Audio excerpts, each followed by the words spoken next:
Students, हमने previous class में 7th question तक कंप्लीट किया था। अभी हम देखेंगे 8th क्वेश्चन और 9th क्वेश्चन। 8th क्वेश्चन है, what would happen to the life of cell if there was no Golgi complex. Cell की लाइफ कैसी होती थी अगर गोल्जी कॉम्प्लेक्स नहीं होता तो। गोल्जी कॉम्प्लेक्स क्या है? One of the cell organelle, right, cell का पार्ट है। So suppose Golgi complex is not there in cell, synthesis of cell will be stopped. Explain. अगर गोल्जी कॉम्प्लेक्स नहीं होता था सेल में तो जो प्रोसेस है सेल का वो स्टॉप हो जाता था। क्या बोल के पूछ रहे, how we have to explain, right. So see here the answer is Golgi apparatus has the function of storage, modification and packaging of the products in vesicles.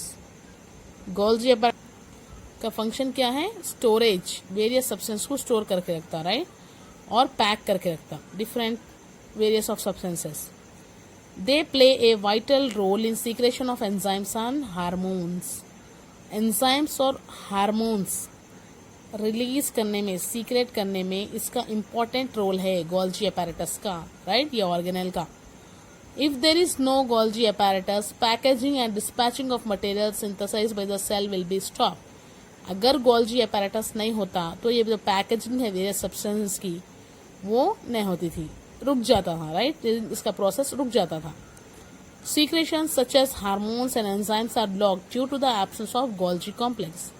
तो ये जो हार्मोन्स और एंजाइम्स रिलीज हो रहे थे ये नहीं होते थे अगर गोल्जी कॉम्प्लेक्स एब्सेंट रहता तो, right. Now 9th question, when you observing the nucleus of cheek cell in laboratory what precautions do you take. तो जब भी हम चीक सेल से न्यूक्लियस को ऑब्जर्व करने के लिए एक्टिविटी करेंगे तो उसमें प्रिकॉशंस क्या लेना है अपन को, right. So precautions to be taken while extracting cheek cell. Cheek cell निकालते टाइम पे जो अपन को प्रिकॉशंस लेना है वो है, do not scrape the cheek too hard as it may injure. जोर से आपको चीक पे जोर से टूथपिक नहीं घुमाना है, right. It may injure your cheek. और scrap material should be spread uniformly on the slide. जो आप मटेरियल निकालते हैं उसको एक ही बार में स्लाइड पे रख देना है, राइट, उसको मैश नहीं करते रहना है, नहीं तो मटेरियल खराब हो जाता। Excess of stain should be drain off. जो भी स्टेन ज्यादा हो जाएंगे उसको अपन को निकाल देना है। There should be no air bubbles while covering the slide with cover slip. जब आप कवर स्लिप अप्लाई करेंगे स्लाइड पे तो उसमें एयर बबल्स नहीं रहना मटेरियल में, understand. Now the 10th question, read the chapter carefully, collect the information about the functions of different cell organelles and make a table which contains serial number, cell organelle and function. Don't forget to write your specific finding below the table. Collect information from your library or internet about the functions of various cell organelles and write them in tabular form. ये आपको as a project करना है, right.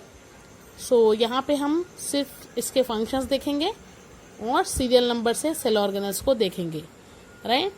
आपको library या internet से collect करके information लिखना था, बट ऑलरेडी यहाँ पे आप लोगों को दी गई है इन्फॉर्मेशन। तो मैं एक बार फिर आप लोगों को सेल ऑर्गेनल और उसके फंक्शंस बताऊंगी, right. So first cell organelle कौन सा है? साइटोप्लाज्म है। साइटोप्लाज्म सेल फ्लूइड है जो कि ऑल सेल ऑर्गेनल्स को कंटेंट पूरे रहते और उन लोगों को देखते वाइल डूइंग देयर फंक्शन, तभी भी फंक्शन होता। सेकेंड है nucleus. Nucleus regulates and control all functions and determine the characteristic of the organism. It is the bearer of all genetic information. The nucleus also involves in process of cell division. Nucleus क्या करता? Maintain करता, control करता cell के पूरे functions, right, और organisms के characters को determine करता। और ऑल जेनेटिक इन्फॉर्मेशन कैरी करने वाला न्यूक्लियस है और सेल डिविजन में भी हेल्प करता nucleus. Nucleus involve in cell division process also. Third है एंडोप्लाज्मिक रेटिकुलम। एंडोप्लाज्मिक रेटिकुलम ने हमने 2 टाइप्स के पढ़े थे, रफ एंडोप्लाज्मिक रेटिकुलम और smooth endoplasmic reticulum. Rough endoplasmic reticulum is the site of protein manufacture, जहाँ पे प्रोटीन मैन्युफैक्चर होता रफ एंडोप्लाज्मिक रेटिकुलम पे। वेरास स्मूथ एंडोप्लाज्मिक रेटिकुलम किस में हेल्प करता? For the manufacture of fat molecules और lipids, right. That is important for sale function, cell को function करने के लिए जरूरी है। फोर्थ है गोल्जी बॉडी और गोल्जी अपैरेटस।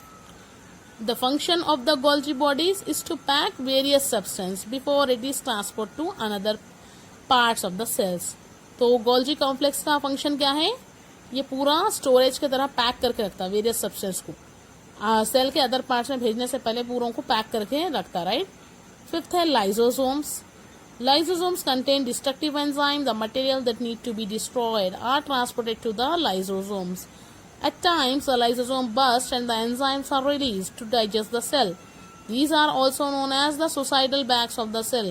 तो हमने पढ़ा है lysosomes क्या कंटेन करता है? Destructive enzyme, right, to harm the destroyed material, the materials which need to be destroyed, right. So जो भी मटेरियल सेल में डिस्ट्रॉय करने के लिए होता है वो कहाँ पे चले जाते हैं? लाइसोसोम से. फिर लाइसोसोम खुद बस्ट होके वो एंजाइम रिलीज करते हैं और जिसकी वजह से सेल डाइजेस्ट होता. इसीलिए लाइसोसोम्स जो खुद बस्ट होके एंजाइम रिलीज कर रहे हैं इसीलिए उनको सुसाइडल बैग्स बोला गया है. एंड 6 माइटोकॉन्ड्रिया है.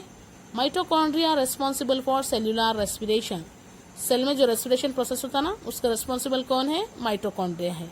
Another cell organelle, right, part है, ये भी सेल ऑर्गेनल है. A process through which the cell derives its energy to do work. Cellular respiration होने से सेल को एनर्जी मिलती और फंक्शन करने की एबिलिटी आती, राइट. जैसा हम भी रेस्पिरेशन लेते तो हमारे भी अंदर एनर्जी प्रिपेयर करते हैं अपन भी, राइट, तो जिसकी वजह से अपन भी वर्क करने के एबल रहते. वैसे ही यहाँ पे सेल भी सेल्यूलर रेस्पिरेशन होने से सेल को भी एनर्जी मिलती. इसीलिए माइटोकॉन्ड्रिया को powerhouses of the cell भी बोला गया है, राइट. क्लोरोप्लास्ट 7th नंबर पे है. Primary function of chloroplast is to trap the energy from sunlight and transform it into the chemical energy, thus helping to carry out photosynthesis. तो यहाँ पे chloroplast का फंक्शन क्या है? सनलाइट की energy लेते हैं नो और इसको केमिकल एनर्जी में ट्रांसफॉर्म करते, right, to carry out the photosynthesis process. मालूम है आप लोगों को फोटोसिंथेसिस, राइट. 8th वन है vacuoles. Plant vacuoles are water reservoir and osmoregulator a waste reservoir. They control turgor and are part of a cell structural form, especially in leaves and petals that wilt. Vacuole plants में large size का रहता है और it is a source of water. और osmoregulator means maintaining the salt and water balance. So and it control the pressure within the cell, especially in leaves and petals that wilt.